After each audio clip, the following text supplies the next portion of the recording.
İsmail Hakkı Bursavi, Ruhul Beyan, Hikayeler hem Nasihatler.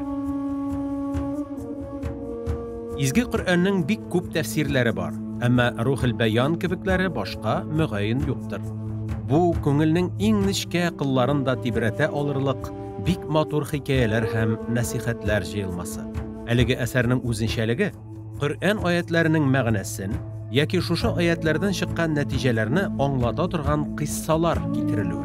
Bunda iske alıngan vakigalar uylandıra, özümüzün gamellerini ilikkigi kişilerinin yaşav revuşu bilen çağıştırırga hem gibretlenirge itere. İbrahim aleyhisselamның dostluğu. İbrahim aleyhisselamның 5000 sarıqtan turgan kütübü bulgan. Kütübünü saklagan her etinin muyununda altın muyunşaq tağılgan. Ferişteler İbrahim aleyhisselamның şul xatlı baylığı hem hizmetçileri bulganға gajaplanıp, nişek şunday kişi Allah'ın dostu bula alayken dep söyleşkenler.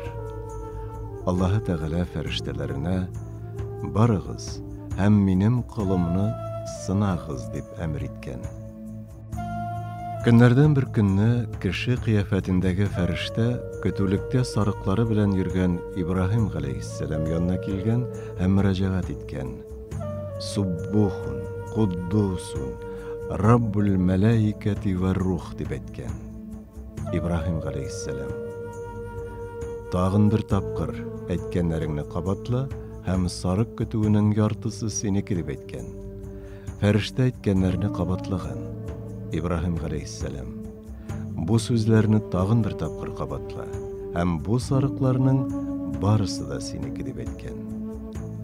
Ferişte bik gajapga qalıp İbrahim aleyhisselamga dürüstlükte sen Allah'ın dostu bulurga layıqsın degen.